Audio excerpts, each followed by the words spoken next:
दोस्तों हम लोगों ने अपने प्रीवियस क्लास में डिस्कस किया था कि बेल्जियम में किस प्रकार से कौन कौन सी भाषा को बोलने वाले लोग कितने परसेंट रह रहे थे।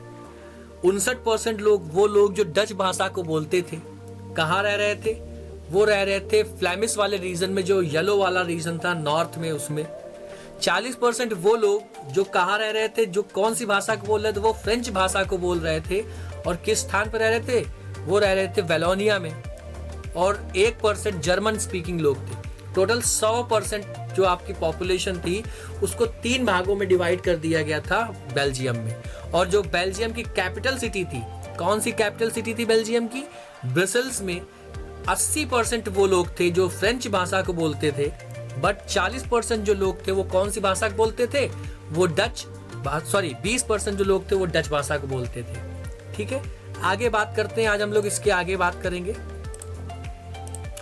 अब रह रहे थे, अच्छी बात। समस्या का जो कारण है, रीजंस थे, प्रॉब्लम्स किस जगह पे अराइज हुई, दिक्कत क्या थी। रह रहे थे, अच्छी बात, रहने दीजिए। प्रॉब्लम क्या थी, लिखा हुआ है फ्रेंच भाषी समुदाय, जो फ्रेंच बोलने वाले लोग थे वो बहुत ज्यादा मजबूत थे। किस तरह उस पे, आर्थिक रूप से बहुत मजबूत थे और प्रशासन में भी इनका बहुत ज्यादा नियंत्रण था।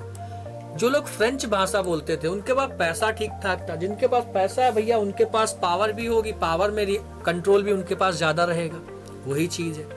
दूसरा बोला जा रहा है कि डच वाले जो लोग, जो देश में ज्यादा बोलने वाले, ज्यादा भाषा, मतलब डच जो भाषा है उसको बोलने वाले लोग ज्यादा थे। फ्रेंच जो है वो भाषा को बोलने वाले लोग जो है वो कम है। और फिर भी फ्रांस के पास फ्रेंच बोलने वालों का पावर ज्यादा है। और डच इस चीज से क्या करते थे, अपने आप को ये देखकर अपने आप को उपेक्षित महसूस करते थे। और जिस वजह से क्या हुआ, 1950 से 60 के बीच में, 10 साल का, एक दशक के बीच में क्या हुआ, डच और फ्रेंच समुदायों के बीच में तनाव बढ़ा, लड़ाई हुई। देखना बेटा, तनाव मतलब क्या कि आपस में थोड़ा बहुत कॉन्फ्लिक्ट अराइज हुए, झगड़े वगैरह हुए। इस चीज को ध्यान रखना है। समाधान क्या निकला, इसको भी ध्यान रखना। समाधान देख लो क्या मिल रहा है बेटा। बेल्जियम की शक्ति विभाजन नीति, बेल्जियम की सरकार ने 1970 से लेकर 93 तक, कितना बेटा ये ध्यान रखना, 1970 से लेकर 93 एमसीक्यू पूछा गया है कि 1970 से 93 के बीच में 4 बार संविधान संशोधन किया। कितने बार, ये भी पूछा गया एमसीक्यू, स्टार लगा लेना। कितने बार संविधान संशोधन हुआ, 4 बार संविधान संशोधन हुआ। और सत्ता विभाजन का, सत्ता के साझेदारी का एक प्रभावी मॉडल विकसित किया। ठीक है, अब क्या क्या थी उस जो कॉन्स्टिट्यूशन में, संविधान में जो संशोधन हुआ, उसकी विशेषताएं क्या थी बेटा, देखते हैं। लिखा हुआ है बेल्जियम में केंद्रीय सरकार का शक्ति विभाजन के बारे में बात करी गई कि सरकार में डच बोलने वाले और फ्रांस भाषा को बोलने वाले, फ्रेंच भाषा को बोलने वाले जो लोग हैं उनका समान प्रतिनिधित्व होगा। यानी 50 लोग अगर जो हैं डच भाषा वाले लिए गए तो 50 लोगों को, किसको, फ्रेंच भाषा बोलने वालों को ही 50 रखा जाएगा। यानी कि इक्वल बैलेंस करने की बात करी गई। केंद्रीय गवर्नमेंट, सेंट्रल गवर्नमेंट की बात हो रही है। कोई भी समुदाय अकेले निर्णय नहीं ले सकता। अगर डच वाले, जो डच स्पीकिंग लोग हैं, डच भाषा बोलने वाले जो लोग हैं, वो अपने समुदाय के लिए कोई निर्णय लेना चाहते हैं, अपने समुदाय के भले के लिए कुछ काम करना चाहते हैं, तो उनके लिए, उस चीज के लिए उन्हें क्या करना पड़ेगा, उन्हें फ्रेंच बोलने वाले जो लोग हैं उनके साथ में उनसे बात करना पड़ेगा। जब तक वो दोनों लोग, फ्रेंच बोलने वाले लोग जो है बेटा, वो परमिशन नहीं देंगे, आपस में जब तक एक दूसरे लोग सहमत नहीं होंगे, दोनों भाषा बोलने वाले, तब तक कोई नियम कायदे कानून बन ही नहीं सकता। आगे क्या लिखा हुआ है बेटा, राज्य सरकार कैसे होंगी।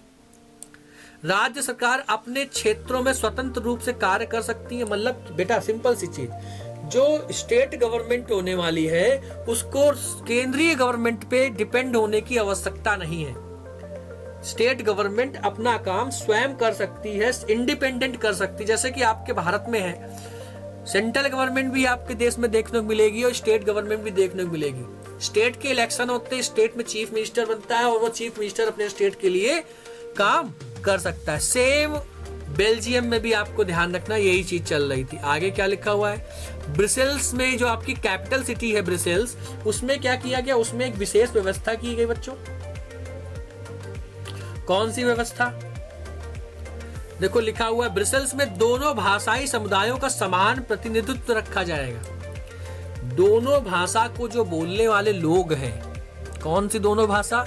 डच को और फ्रेंच को बोलने वाले जो लोग हैं, वहां पे जो सरकार बनेगी ब्रसेल्स में, इस कैपिटल में जो सरकार बनेगी, वहां पे दोनों का इक्वल रिप्रेजेंटेशन यानी कि समान प्रतिनिधित्व देखने को मिलेगा। ठीक है, ये भी ध्यान रखेंगे।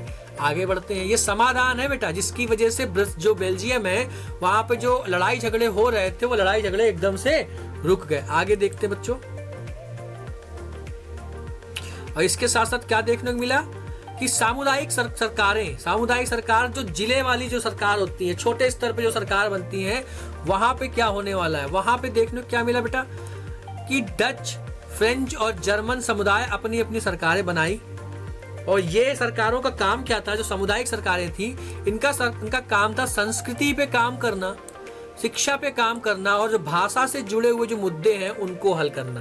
तो कुछ इस प्रकार से समान बंटवारा किया गया सत्ता का, जिसकी वजह से क्या हुआ कि जो बेल्जियम था वहां पे जो लड़ाई झगड़े हो रहे थे वो लड़ाई झगड़े एकदम से रुक गए, बिल्कुल खत्म हो गए।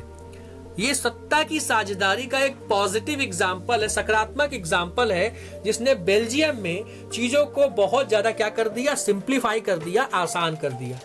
ठीक है बच्चों, आगे देखते क्या वही चीज। देखो परिणाम क्या लिखा हुआ इस मॉडल ने। मॉडल मतलब जो समाधान निकाले गए बेल्जियम की सरकार के द्वारा, उसने सभी को समान अधिकार दे दिया।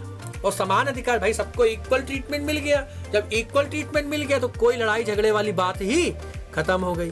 तो समझ में आया, उम्मीद करता हूँ समझ में आ गया होगा कि बेल्जियम में क्या कैसे चीजें हुई हैं। ठीक है, आगे बढ़ते हैं बेटा नेक्स्ट। ओके, अब हम बात करेंगे श्रीलंका के बारे में अपने नेक्स्ट जो आपकी नेक्स्ट क्लास होने वाली है उसमें।